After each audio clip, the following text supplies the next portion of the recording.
ನಿನ್ನೆ ನಡೆದಂಥ ಕಾಂಗ್ರೆಸ್ ಅವರೇನು ನಾನು ಆಯ್ಕೆ ಅಂತನ್ನೋ ಕಾರ್ಯಕ್ರಮವನ್ನು ಮಾಡಿದರು. ಅದರ ಬಗ್ಗೆ ಅವರು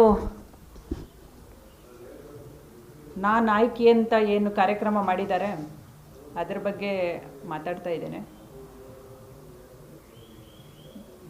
ಕಾಂಗ್ರೆಸ್ ಸರ್ಕಾರದಲ್ಲಿ ಭ್ರಷ್ಟಾಚಾರದಲ್ಲಿ ಮುಳುಗಿ ಅವರ ಪತಿಯವರು ಇರ್ಬೋದು, ಅವರಿರ್ಬೋದು, ಅವ್ರ ಕುಟುಂಬನೇ ಒಂದು ರೀತಿ ಜಾಮೀನಿನ ಮೇಲಿದೆ. ಇವತ್ತು ನಾನು ನಾಯಕಿ ಅಂತ ಹೇಳ್ಕೊಂಬಂದಿದ್ದಾರೆ.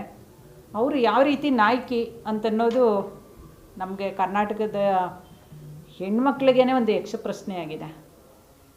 ಕಾರಣ ಏನು ಅಂತಂದರೆ, ನೆಹರು ಕುಟುಂಬದ ಮರಿ ಮೊಮ್ಮಗಳು ಅನ್ನೋದು ಒಂದು ಬಿಟ್ಟರೆ, ಇಂದಿರಾ ಗಾಂಧಿ ಮೊಮ್ಮಗಳು ಅನ್ನೋದು ಬಿಟ್ಟರೆ, ರಾಜೀವ್ ಗಾಂಧಿ ಸೋನಿಯಾ ಗಾಂಧಿ ಮಗಳು ಅನ್ನೋದೊಂದು ಬಿಟ್ಟರೆ, ನಾಯಕಿ ಅಂತ ಒಪ್ಕೊಳ್ಳುವಂಥ ಯಾವ ಗುಣಲಕ್ಷಣಗಳನ್ನು ಅವರು ಇದುವರೆಗೆ ಪ್ರದರ್ಶನ ಮಾಡಿಲ್ಲ. ಚುನಾವಣೆ ಸಂದರ್ಭದಲ್ಲಿ ಹೋಗಿ ಭಾಷಣ ಮಾಡೋದು, ಟಾಟಾ ಹೇಳೋದು, ರೋಡ್ ಶೋಗಳು ಮಾಡೋದು ಬಿಟ್ಟರೆ ಅವರು ಬೇರೆ ಇನ್ಯಾವುದೇ ಜನಪರವಾದಂಥ ಮಹಿಳೆಯರ ಪರವಾದಂಥ ಹೋರಾಟಗಳಿರ್ಬೋದು ಅಥವಾ ಮಹಿಳೆಯರ ಪರವಾದಂಥ ಕಾರ್ಯಕ್ರಮಗಳಿರ್ಬೋದು, ಕಾಂಗ್ರೆಸ್ ಸರ್ಕಾರ ಇದ್ದಾಗ ಕೂಡ ಮಹಿಳೆಯರ ಪರವಾಗಿ ಯಾವುದೇ ಯೋಜನೆಗಳನ್ನು ಮಾಡಲಿಕ್ಕೆ ಪ್ರೋತ್ಸಾಹ ಕೊಟ್ಟಿದ್ದಾಗಲಿ ಇಲ್ಲ. ಈಗ ಅದೇನೋ ಹಾಳೂರಿಗೆ ಉಳಿದವರೇ ಗೌಡ್ರು ಅಂತಂದಂಗೆ ಇವತ್ತು ಅವ್ರನ್ನ ಕರ್ಕೊಂಬಂದ್ಬಿಟ್ಟು ಮೆರವಣಿಗೆ ಮಾಡ್ತಾ ಇದ್ದಾರೆ ಕಾಂಗ್ರೆಸ್ನವರು. ಅವರು ಒಂದು ಚುನಾಯಿತ ಪ್ರತಿನಿಧಿ ಆಗಲಿಲ್ಲ, ಒಂದು ಗ್ರಾಮ ಪಂಚಾಯಿತಿ ಸದಸ್ಯ ಕೂಡ ಆಗಲಿಲ್ಲ. ಅಂದರೆ ಅವರಿಗೆ ನೇರವಾಗಿ ಚುನಾವಣಾ ರಾಜಕಾರಣ ಆಗಲಿ ಅಥವಾ ರಾಜಕಾರಣ ಆಗಲಿ ಮಾಡೋದು ಅಭ್ಯಾಸನೇ ಇಲ್ಲ. ಒಂದು ಮನೆತನದ ಹೆಸರು ಇಟ್ಕೊಂಡು ಗಾಂಧಿ ಕುಟುಂಬ, ನೆಹರು ಕುಟುಂಬ ಅನ್ನೋದೊಂದು ಇಟ್ಕೊಂಡು ಇವತ್ತು ಅವ್ರನ್ನ ನಾಯಕಿ ಅಂತ ಮಾಡಲಿಕ್ಕೆ ಹೊರಟಿದ್ದಾರಲ್ಲ, ಇದು ಹಾಸ್ಯಾಸ್ಪದವಾದಂಥ ವಿಚಾರ. ಕಾರಣ ಇಷ್ಟೇ, ನಾನು ಆಯ್ಕೆ ಅಂತ ಅವರವರೇ ಹೇಳ್ಕೊತಾ ಇದ್ದಾರೆ. ಅವ್ರನ್ನ ನಾಯಕಿ ಅಂತ ಯಾರೂ ಒಪ್ಕೊಂಡಿಲ್ಲ, ಕರ್ನಾಟಕದ ಜನರು ಯಾರೂ ಒಪ್ಕೊಂಡಿಲ್ಲ. ನಾನು ಆಯ್ಕೆ ಅಂತಂತ ಅವರೇ ಹೇಳ್ಕೊಂಬಂದಿರೋವಂಥದ್ದು ಹಾಸ್ಯಾಸ್ಪದವಾದಂಥ ವಿಚಾರ. ನಾವು ನಾಯಕಿ ಅಂತಂತ ಒಪ್ಕೋಬೇಕಾಗಿದ್ದು ಯಾರಂತವ್ರನ್ನ? ಸುಷ್ಮಾ ಸ್ವರಾಜ್ ಅಂತವ್ರನ್ನ, ಧೀಮಂತ ಮಹಿಳೆಯರಿದ್ದಾರೆ, ಕಲ್ಪನಾ ಚಾವ್ಲಾ ಅಂತವ್ರನ್ನ, ಅಥವಾ ನಮ್ಮ ಕರ್ನಾಟಕದವರೇ ಆದಂಥ ಸುಧಾಮೂರ್ತಿ ಅಂತವ್ರನ್ನ. ಅವರು ಸಾಕಷ್ಟು ಸಮಾಜಕ್ಕೆ ಕೊಡುಗೆ ಕೊಟ್ಟಿದ್ದಾರೆ. ಇಂಥವ್ರನ್ನ ನಾಯಕಿ ಅಂತ ಒಪ್ಕೋಬೋದು. ಇವರು ಯಾವ ಸೀಮೆ ನಾಯಕಿ ಅಂತ ಅನ್ನೋದನ್ನು ನಮಗೆ ಇದುವರೆಗೂ ಅರ್ಥ ಆಗ್ತಿಲ್ಲ.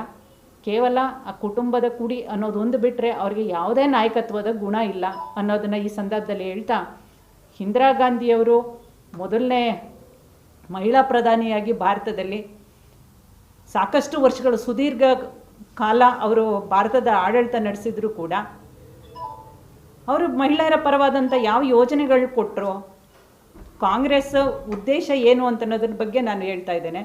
ಮಹಿಳೆಯರ ಅಭಿವೃದ್ಧಿಗಾಗಲಿ, ಮಹಿಳೆಯರ ಉನ್ನತೀಕರಣಕ್ಕಾಗಲಿ, ಮಹಿಳೆಯರ ವಿದ್ಯಾಭ್ಯಾಸಕ್ಕಾಗಲಿ ಯಾವುದಕ್ಕೂ ಕೂಡ ಅವರು ಕೊಡುಗೆ ಕೊಟ್ಟಂಥದ್ದು ಇಲ್ಲ. ಅದೇ ನಮ್ಮ ಸರ್ಕಾರದಲ್ಲಿ ಇವತ್ತು ನಾವು ಕೇಂದ್ರದಲ್ಲಿ 11 ಜನ ಮಹಿಳೆಯರನ್ನ ಮಂತ್ರಿಗಳು ಮಾಡಿದ್ದೀವಿ. ಅಂದರೆ ಮಹಿಳೆಯರಿಗೂ ಕೂಡ ಸಮಾನತೆ ಕೊಡಬೇಕು ಅನ್ನೋ ದೃಷ್ಟಿಯಿಂದ, ಅವರನ್ನು ಮೇನ್ ಸ್ಟ್ರೀಮಿಗೆ ತರಬೇಕು ಅನ್ನೋ ದೃಷ್ಟಿಯಿಂದ 11 ಜನ ಮಹಿಳೆಯರು ಇವತ್ತು ಅವರ ಸ್ವಂತ ಶಕ್ತಿ ಮೇಲೆ ಒಳ್ಳೆ ಖಾತೆಗಳನ್ನು ನಿಭಾಯಿಸ್ತಾ ಇರೋವಂಥದ್ದು ನಮ್ಮ ಕಣ್ಮುಂದೆ ಇದೆ. ಅಂದರೆ ನಮ್ಮ ಶಕ್ತಿಯುತವಾಗಿ ಬೆಳೆಸುವಂಥ ತಾಕತ್ತಿರೋವಂಥದ್ದು BJPಗೆ ಅಂತ ನಾನು ಹೇಳೋಕ್ಕೆ ಇಷ್ಟಪಡ್ತಾ ಇದ್ದೇನೆ. ಹಾಗೆ 8 ಜನ ಮಹಿಳೆಯರನ್ನು ವಿವಿಧ ರಾಜ್ಯದ ರಾಜ್ಯಪಾಲರಾಗಿ ನಿಯುಕ್ತಿಗೊಳಿಸಿರುವಂಥದ್ದು ಕೂಡ ನಮ್ಮ BJP ಸರ್ಕಾರದ ಹೆಗ್ಗಳಿಕೆ.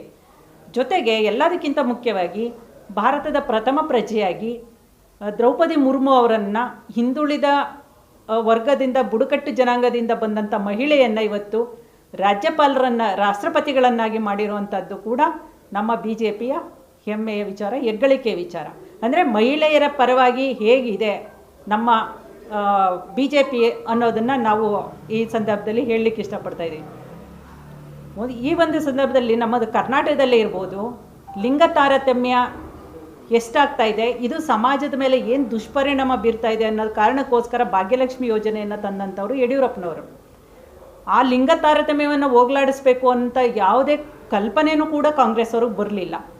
ಅದನ್ನು ಬಂದಿದ್ದಂಥದ್ದು ಯೋಚನೆ ಯಾರಿಗೆ ಅಂತಂದರೆ ಯಡಿಯೂರಪ್ಪನವ್ರಿಗೆ. ಭಾಗ್ಯಲಕ್ಷ್ಮಿ ಬಾಂಡ್ ತರೋದ್ರ ಮುಖಾಂತರ ದರಿದ್ರ ಲಕ್ಷ್ಮಿ ಎಲ್ಲ ಹೆಣ್ಮಗಳು ಹುಟ್ಟಿದ್ರೆ ಭಾಗ್ಯಲಕ್ಷ್ಮಿ ಅಂತ ಅನೇಕ ಭ್ರೂಣ ಹತ್ಯೆಗಳು ಕೂಡ ನಡೀತಾ ಇದ್ದಂಥ ಸಂದರ್ಭದಲ್ಲಿ ಅದನ್ನು ತಪ್ಪಿಸ್ಬೇಕು ಅಂತ ಹೊರಟಂಥವರು ಯಡಿಯೂರಪ್ಪನವರು. ಹಾಗೆ ಬೇಟಿ ಬಚಾವೋ ಬೇಟಿ ಪಡಾವೋ ಅಂತಂತ ಏನು ಟೈಟಲ್ ಕೊಟ್ಟು ಇಡೀ ಭಾರತದ ಹೆಣ್ಮಕ್ಳ ಅಭಿವೃದ್ಧಿ ಆದರೆ ಮಾತ್ರ ಸರ್ವತೋಮುಖವಾಗಿ ಭಾರತ ಅಭಿವೃದ್ಧಿ ಆಗುತ್ತೆ ಅನ್ನೋ ಕಲ್ಪನೆ ಕನಸನ್ನು ಕಂಡಂಥವರು ಸನ್ಮಾನ್ಯ ಪ್ರಧಾನಮಂತ್ರಿಗಳಾದಂಥ ನರೇಂದ್ರ ಮೋದಿಯವರು.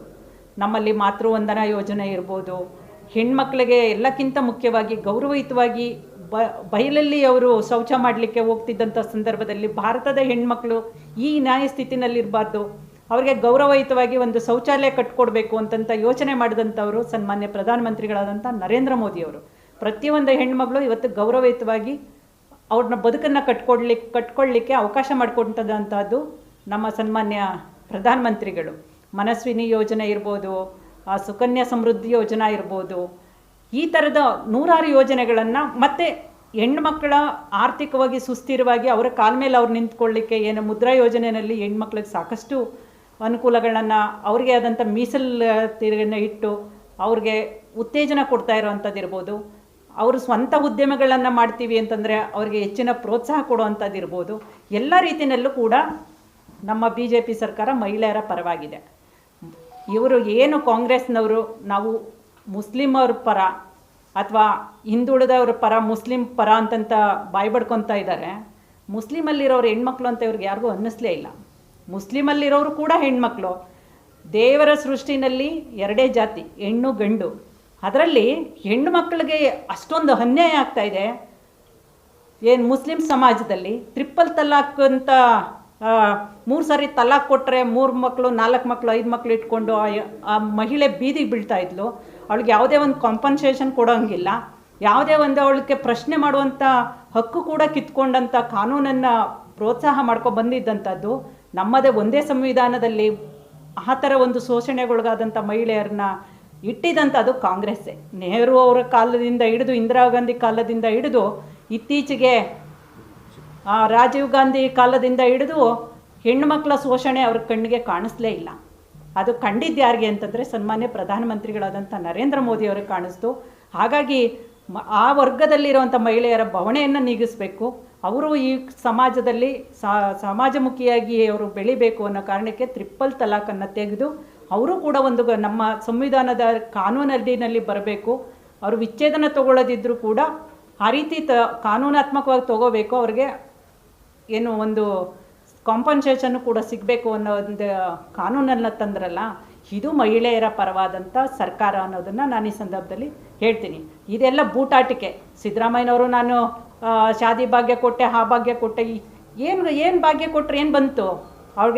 ಅವಳ ಕಾಲ ಮೇಲೆ ಅವಳು ನಿಂತ್ಕೊಳ್ಳಿಕ್ಕೆ ಅವಕಾಶ ಕೊಡ್ದೇನೆ, ಅವಳಿಗೆ ಕಾನೂನಾತ್ಮಕವಾಗಿ ರಕ್ಷಣೆ ಕೊಡ್ದೇನೆ ಯಾವುದೋ ಒಂದು 50,000ನೋ ಇದನ್ನು ಕೊಟ್ಬಿಟ್ರೆ ಎಷ್ಟು ಹೆಣ್ಮಕ್ಳು ಕೊಡೋಕ್ಕೆ ಸಾಧ್ಯ? ಇದು ಖಂಡಿತವಾಗಿ ಮೂಗಿಗೆ ತುಪ್ಪ ಹಚ್ಚೋ ಕೆಲಸ. ನಿನ್ನೆ 2,000